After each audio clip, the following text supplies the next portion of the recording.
সুপ্রভাত ছাত্রছাত্রীরা, সবাই নিশ্চয়ই ভালো আছো। আমরা আগের দিন 2 নম্বর অধ্যায়ের দিনিশেক কমপ্লিট করেছি আগের ক্লাসে। আজকে আমরা পড়ব 3 নম্বর অধ্যায় বংশগতি ও কয়েকটি জিন ঘটিত বংশগত রোগ, যেটি ক্লাস 10-এর এক গুরুত্বপূর্ণ অধ্যায়। এই অধ্যায় থেকে প্রায় 15 নম্বরের প্রশ্ন আসে, যেখানে একটা লং প্রশ্ন, তার সঙ্গে 3 নম্বরের প্রশ্ন, 2 নম্বরের প্রশ্ন বা এমসিকিউ দিয়ে দেয়। তাই এই অধ্যায়টা খুবই গুরুত্বপূর্ণ একটা অধ্যায়, কিংবা যারা এইচএসে পড়ছো তাদের ক্ষেত্রেও এটা একটা বেস তৈরি করা যেতে পারে এই অধ্যায়ের মাধ্যমে। আগের বছর মাধ্যমিকে এই অধ্যায়ের উপর বেশ কয়েকটা ভালো ভালো প্রশ্ন দিয়েছিল, তাই আমি চেষ্টা করব ওই সকল প্রশ্ন সমেত তোমাদের এমন একটা কনসেপ্ট দেওয়ার, যাতে তোমরা খুব ক্লিয়ার কাট একটা ধারণা তৈরি করতে পারো এই অধ্যায়ে। তো দেখতেই পাচ্ছ 15 নম্বরের একটা অধ্যায়, খুব বড় একটা অধ্যায়। তো প্রথমে দেখো, এই বংশগতি বা জিন ঘটিত বংশগত রোগ এই অধ্যায় জানতে হলে কিছু বেসিক জিনিস আমাদের জানতে হবে। প্রথমে রয়েছে বংশগতিবিদ্যা কাকে বলে, বা জেনেটিক্স। আচ্ছা, এই জেনেটিক্স শব্দটি প্রথমে প্রচলন করেছিলাম কে? উইলিয়াম বেটসন। এটা কিন্তু একটা প্রশ্ন দিয়ে দেয় যে জেনেটিক্স শব্দটি কে প্রচলন করেছিলেন? উইলিয়াম বেটসন। এবারে এই জেনেটিক্স কাকে বলা হয়, প্রথম তারা একটু ভাগ আমি করে নিই। তাহলে একে মোটামুটি 2 ভাগে ভাগ করা যায়। একটা হচ্ছে বংশগতি, আর একটা হচ্ছে প্রকরণ।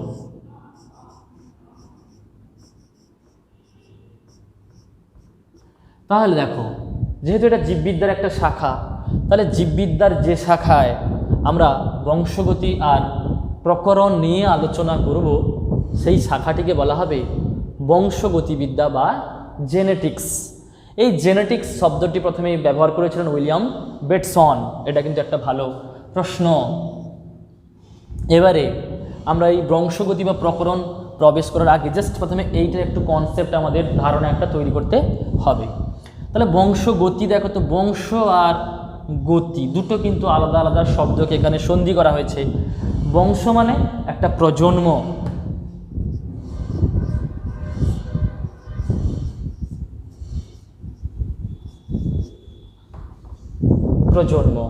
আর গতি মানে বুঝতে পারছো, যার অবশ্যই গতি ধারা থাকবে, যে একদিকে একমুখী প্রবাহ ঘটবে। তাহলে প্রজন্ম, ধরে নাও আমাদের পিতা মাতা,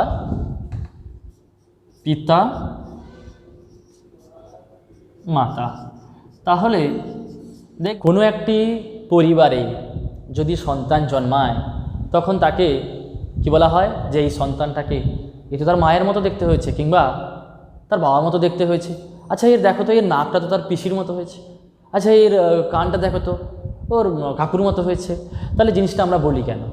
অর্থাৎ পিতামাতার বৈশিষ্ট্য যখন গ্যামেটের মাধ্যমে তার সন্ততির ভেতরে আসে,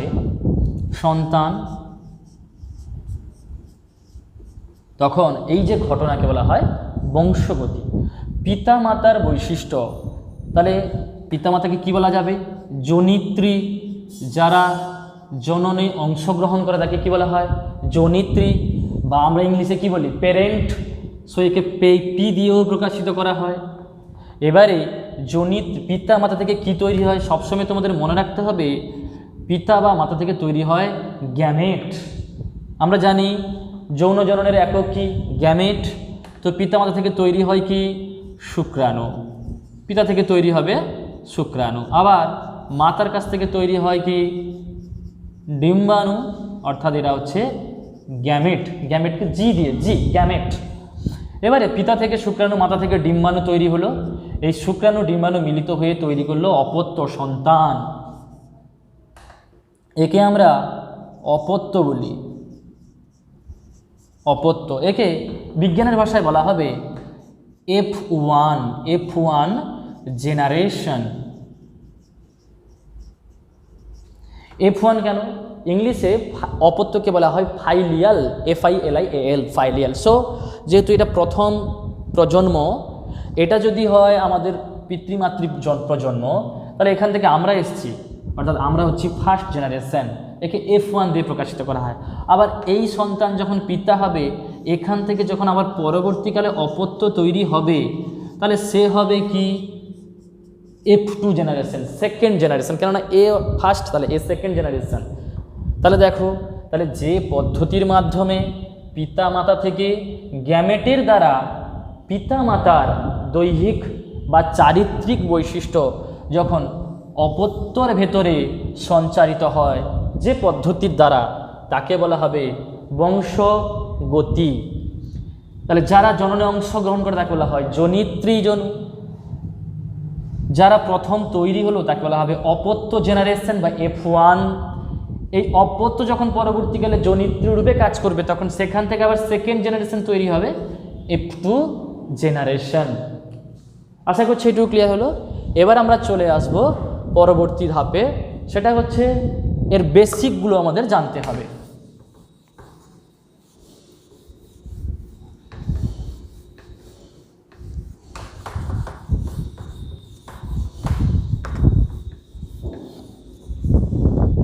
আমাদের প্রথমে জানতে হবে সমসংস্থ ক্রোমোজোম কি।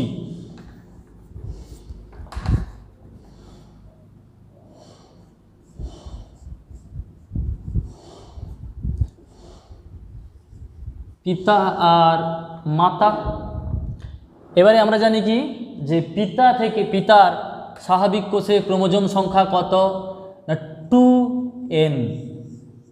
এবারে 2n অর্থাৎ এর ভেতরে পিতা আমরা জানি XY ধারণ করে, X আর Y ধারণ করে, অর্থাৎ X আর Y ধারণ করছে স্বাভাবিক কোষ।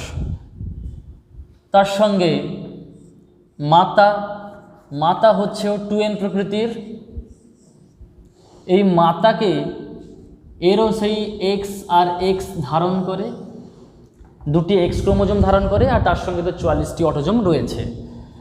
তাহলে 44টি autosome plus X and Y, 44টি অটোজোম প্লাস X আর X মাতা। এবারে দেখো, তাহলে এখান থেকে কি তৈরি হবে? এখান থেকে তৈরি হবে, তোমরা জানো গ্যামেট, অর্থাৎ পিতা থেকে তৈরি হবে শুক্রাণু। পিতাতে দু রকমের শুক্রাণু তৈরি হয়, তোমরা জানো এটা।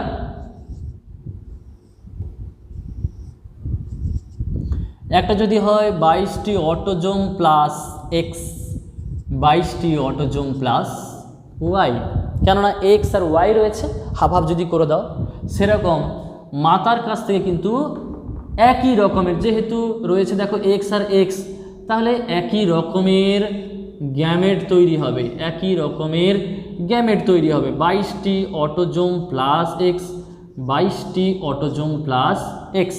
যেহেতু মাতা একই রকমের গ্যামেট তৈরি করছে, তাই মাতাকে বলা হয় হোমোগ্যামেটিক। হোমোগ্যামেটিক, হোমো মানে একই, হোমোগ্যামেটিক।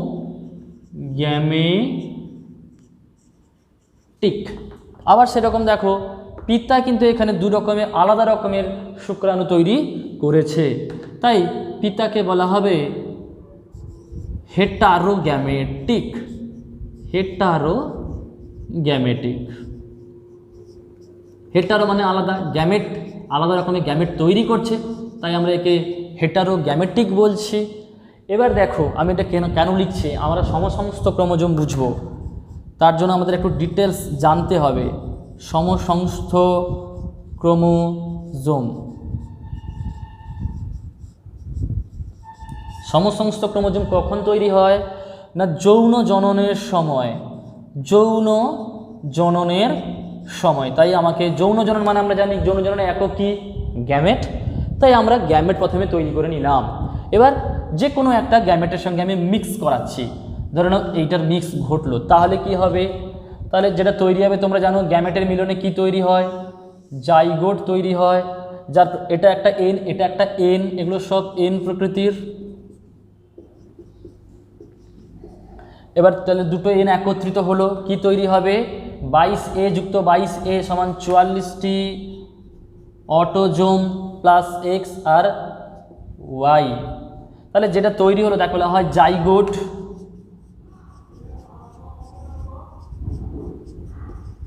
জাইগোট, তাহলে যৌন জননের যখন জাইগোট উৎপন্ন হয়, এই জাইগোট উৎপন্ন হওয়ার সময় কি হয়,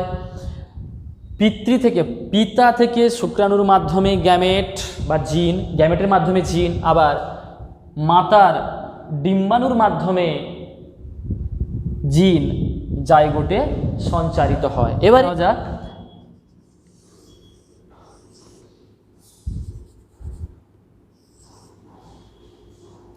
ধরে নাও এটা পিতৃ প্রদত্ত, আর একটাও পিতৃ এসছে, এই একটা ছোট একটা বড়। আবার দেখা গেল একটা মা, এটা ধরে নাও মায়ের থেকে ক্রোমোজোম এসছে,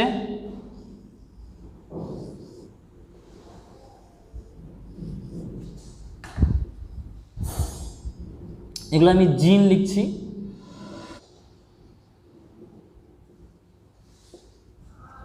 তাহলে মায়ের কাছ থেকে আর পিতার কাছ থেকে যখন শুক্রাণু আর ডিম্বাণুর মাধ্যমে যে জিন আসছে, এবার এই জিনটা এই জাইগোটে একত্রিত হয়।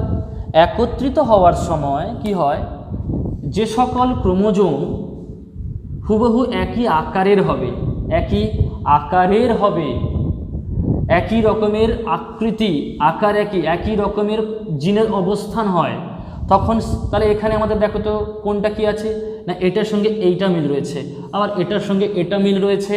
আমি জাস্ট এখানে 4টা এঁকেছি, এরকম কিন্তু 23 জোড়া অবস্থান করে জাইগোটের ভেতরে। তাহলে একই রকমের হুবহু দুটি ক্রোমোজোম এক জায়গায় অবস্থান করবে, জোট বাঁধবে। তাহলে এইখান থেকে কি হবে না, এই দুটি ক্রোমোজোম জোট বাঁধবে, এই দুটি ক্রোমোজোম এরকম এটা আর এটা একসঙ্গে জোট বাঁধবে।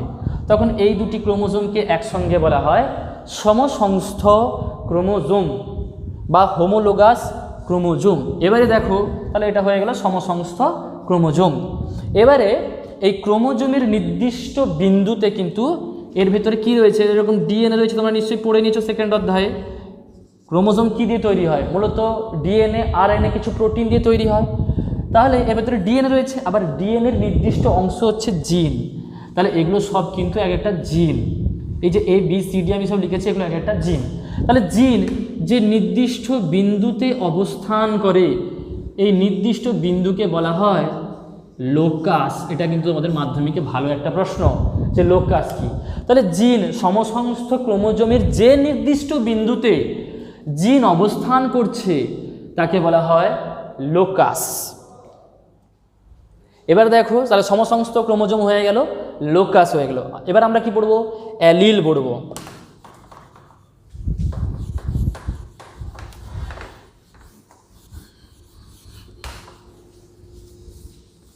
অ্যালিল কি, আমার এই ছবিটাই লাগবে। অ্যালিল কি না, সমসংস্থ ক্রোমোজোমের, ধরে নাও আমি এখানে করেছিলাম এ, এখানে ক্যাপিটাল এ আছে, তাহলে সমসংস্থ ক্রোমোজোম তো একসঙ্গে জোট বাঁধছে। এই সমসংস্থ ক্রোমোজোমের বিপরীত ধর্মী জিন অবস্থান করছে, এই বিপরীত ধর্মী জিনকে বলা হয় অ্যালিল। বিপরীত ধর্মী জিনকে বলা হয় অ্যালিল বা অ্যালিলোমর্ফ। তাহলে কি বললাম, সমসংস্থ ক্রোমোজোমের যে নির্দিষ্ট লোকাসে বিপরীত ধর্মী জিন অবস্থান করে তাকে বলা হয় অ্যালিল। আবার একটু সহজ ভাষায় বলা যেতেও পারে, জিনের বিভিন্ন রূপকে বলা হয় অ্যালিল। এবার আমরা দেখো এইখান থেকে আরেকটু কনসেপ্ট তৈরি করে নেব। যখন এই অ্যালিল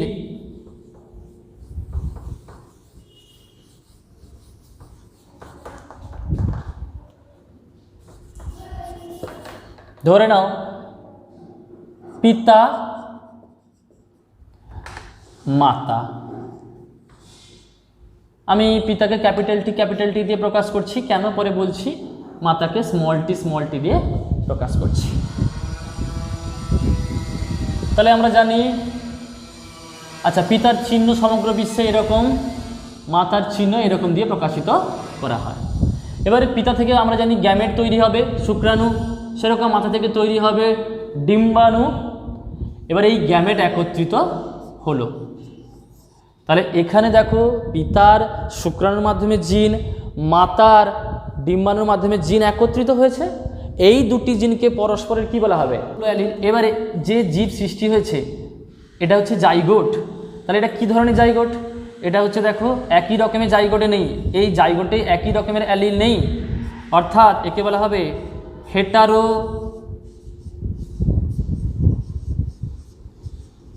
জাইগোট। হেটারো মানে আলাদা, তাহলে যে জাইগোট তৈরি হলে তাকে বলা হবে হেটারো জাইগোট। এখান থেকে যে জীব সৃষ্টি হয় তাকে বলা হবে হেটারোজাইগাস।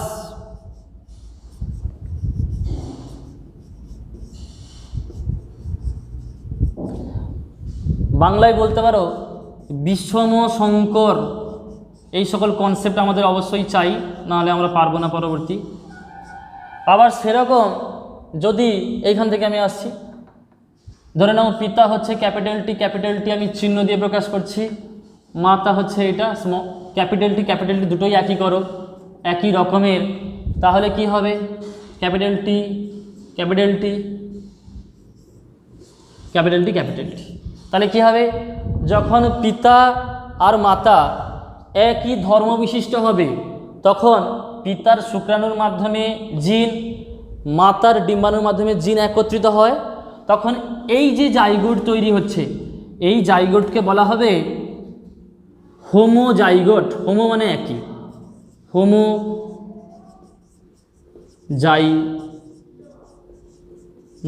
আর এইখান থেকে যে জীব সৃষ্টি হয় তাকে বলা হবে হোমোজাইগাস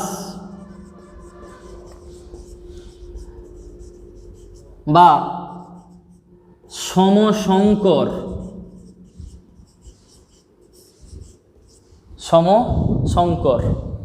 হয়েছে? নেক্সট চলে আসো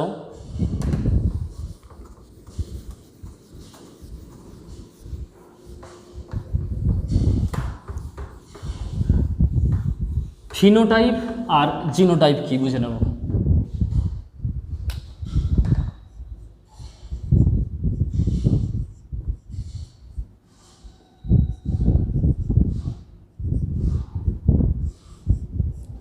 কোনো জীবের বাহ্যিক বৈশিষ্ট্যকে, ধরে নাও একটা ব্যক্তি যাচ্ছে তোমাদের সাইড দিয়ে, সে একটু লম্বা প্রকৃতির, তো চলে গেছে, পরে কেউ এসে জিজ্ঞাসা করলো যে তোমরা কি কোনো লম্বা ব্যক্তি দেখেছো? তখন তোমরা বলবে হ্যাঁ আমরা অবশ্যই দেখেছি। তাহলে তোমরা কি করে মনে রাখলে? দেখলে যে সেই ব্যক্তিটা লম্বা ছিল। তার মানে আমরা যে বৈশিষ্ট্য দেখে, যে বাহ্যিক বৈশিষ্ট্য দেখে কোনো ব্যক্তিকে চিনব, সেই বাহ্যিক বৈশিষ্ট্যের বহিঃপ্রকাশকে বলা হবে,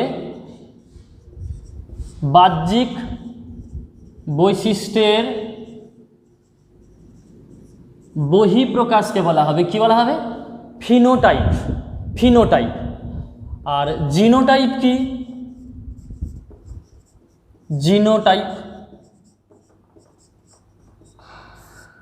যে ফিনোটাইপ আমরা দেখলাম যে লম্বা, কোনো এক ব্যক্তি লম্বা দেখলাম বা বেটে দেখলাম, তাহলে সেই লম্বা বা বেটের জন্য দায়ী যে জিন, সেই জিনগত গঠনকে বলা হবে জিনোটাইপ।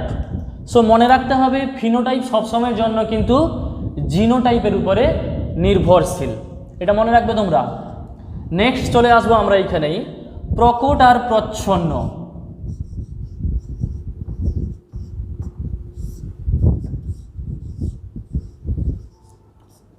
ধরে নাও তোমাদের ক্লাসে আজকে মাত্র দুজন এসছে, ফার্স্ট বয় এসছে আর লাস্ট বয় এসছে। তো স্যার ক্লাস করাচ্ছেন, স্যার এবার ক্লাস করানোর সময় তোমাদের প্রশ্ন করলেন, দুজনকে প্রশ্ন করলেন, তাহলে উত্তর কে দেবে? অবভিয়াসলি ফার্স্ট বয় দেবে। ঠিক সেরকম এইখানে প্রকট প্রচ্ছন্নের কিন্তু কনসেপ্ট রয়েছে। আমি ফার্স্ট বয়কে বলছি এ রূপে প্রকাশিত করলাম, আর যে লাস্ট যে রয়েছে তাকে আমি স্মল এ দিয়ে প্রকাশিত করলাম। ঠিক আছে? তাহলে কি হবে দেখো, এবার দুজন একসঙ্গে বসে আছে, তাহলে স্যার যখন প্রশ্ন করছেন উত্তর কে দেবে? এই দেবে। তাহলে এ কিন্তু চুপচাপ বসে রয়েছে। ঠিক সেরকম কি হয়, যখন দুটি আলাদা বৈশিষ্ট্য সম্পন্ন, ধরে নাও পিতা হচ্ছে লম্বা, পিতাকে চিহ্ন দিয়ে প্রকাশ করা হবে লম্বা, আর মাতা হচ্ছে বেটে, তাহলে স্মল টি। সবসময় মনে রাখতে হবে যে গ্যামেট তৈরি হবে হ্যাপ্লয়েড প্রকৃতির।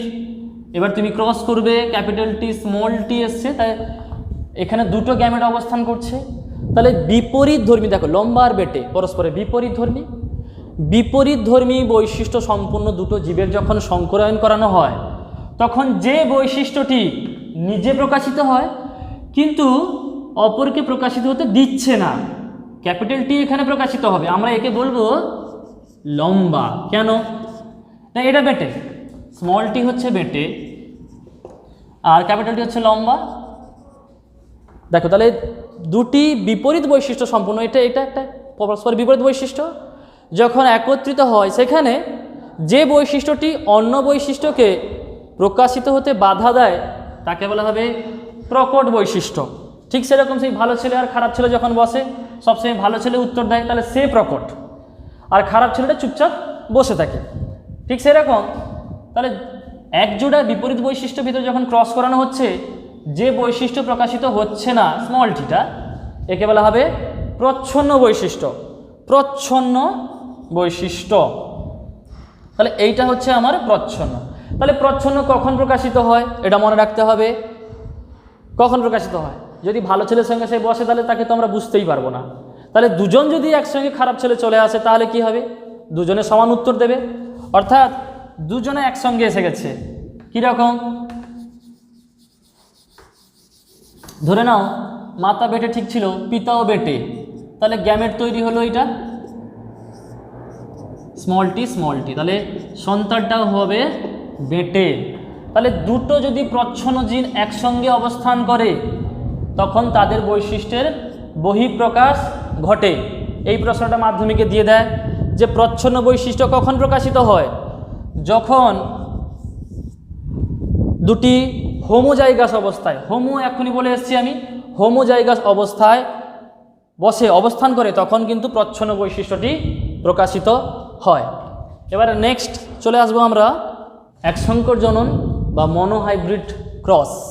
দেখো কি আছে, এক সংকর জনন ঘটবে। ধরে নাও পিতা, লম্বাটাই বলি যেহেতু একটা দিয়ে চালাচ্ছি তাহলে ওইটা দিয়েই হোক লম্বা, মাতা বেটে। অবশ্যই তোমরা চিহ্নটা কিন্তু দিতে ভুলবে না, ক্রস হবে, এখানে গ্যামেট তৈরি হবে, তৈরি হলো কি অপত্য, ক্যাপিটাল টি স্মল টি।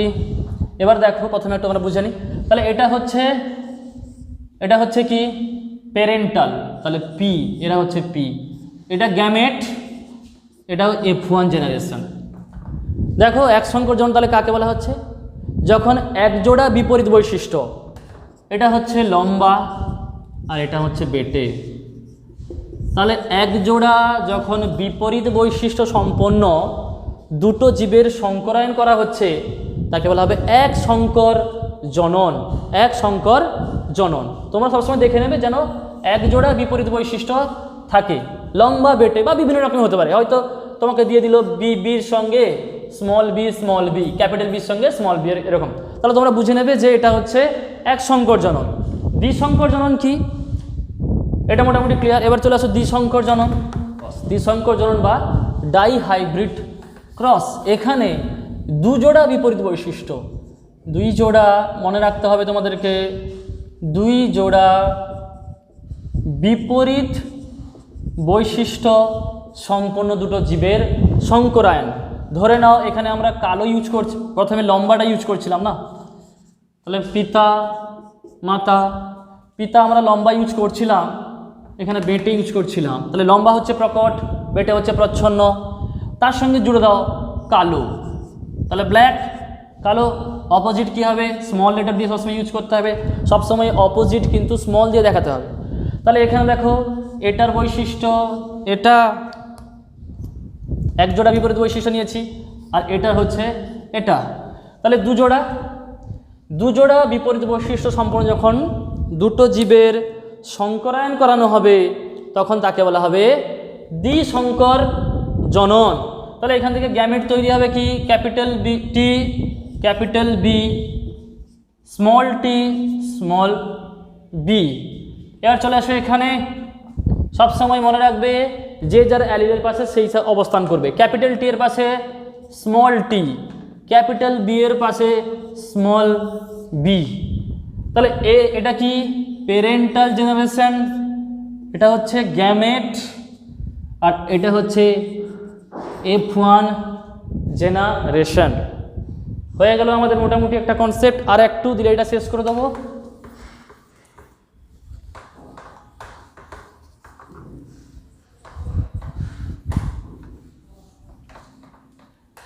বংশগতির একক বিজ্ঞানী, পরের ক্লাস আমরা বংশগতির পরপর আস্তে আস্তে ডিটেলসে আসব। এই বংশগতির জনক বলা হয় গ্রেগর জোহান মেন্ডেলকে। তো কেন, কিসের জন্য আমরা অবশ্যই আলোচনা করব। তার আগে তিনি বলেছিলেন যে বংশগতির একক হচ্ছে ফ্যাক্টর। এটা একটা প্রশ্ন, শর্ট প্রশ্ন তোমাদের দিয়ে দেয়, বংশগতির একক কি? ফ্যাক্টর। পরবর্তীকালে 1900 শতকের পরের দিকে এই ফ্যাক্টরের নামকরণ করা হয়েছিল জিন।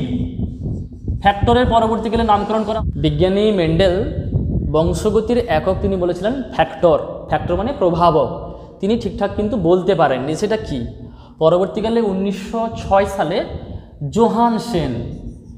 জোহান সেন জিন নামকরণ করলেন। তারপর থেকে বিজ্ঞানী মহলে বলা হলো যে বংশগতির একক কিন্তু ফ্যাক্টর নয়, জিন। তাহলে আমাদের যদি প্রশ্ন আসে বংশগতির একক কি, আমরা ফ্যাক্টরও লিখতে পারি বা জিনও লিখতে পারি। যদি বলা হয় যে মেন্ডেলের অনুসারে কি, তাহলে ফ্যাক্টর। আর যদি আধুনিক ধারণা অনুসারে আমরা আসি তাহলে জিন আসবো। আর ফাইনালি আর একটা, সেটা হচ্ছে চেকার বোর্ড। কি এই চেকার বোর্ড? আমরা যখন এক সংকর করছিলাম তাহলে ক্যাপিটাল টি পিতা, স্মল টি মাতা, তাহলে গ্যামেট তৈরি হয়। F1 জেনারেশন, আমি এইটুকু বারবার তোমাদের দেখিয়েছি, বাট এবার F2 চলে আসো। তাহলে এখান থেকে দুটো গ্যামেট তৈরি হবে। এবার এই দুটো গ্যামেটকে দুপাশে প্লেস করে দিতে হবে, বসিয়ে দিতে হবে। তাহলে যে বোর্ডের সাহায্যে বা যে বর্গের সাহায্যে আমরা এটা করব তাকে বলা হয় চেকার বোর্ড। তাহলে যে বোর্ডের সাহায্যে আমরা চেক করব।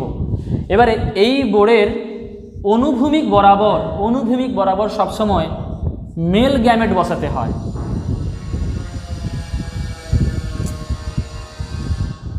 আর উল্লম্ব বরাবর ফিমেল গ্যামেট বসাতে হয়। এবার এখানে মেল ফিমেল তো সেরকম নেই, এটা হচ্ছে F1 জেনারেশনের গ্যামেট। আমরা এই দুটোকে পরপর এপাশে আর ওপাশে বসিয়ে দেব, কোনাগুনি গুণ করে দেবো। ক্যাপিটাল টি সবসময় ক্যাপিটাল সামনে বসবে, কেন? ক্যাপিটাল হচ্ছে প্রকট সবসময় সামনে বসে, প্রচ্ছন্ন। তাহলে যে বোর্ডের সাহায্যে আমরা এইটা করলাম আর কি, এই বোর্ডকে বলা হয় চেকার বোর্ড।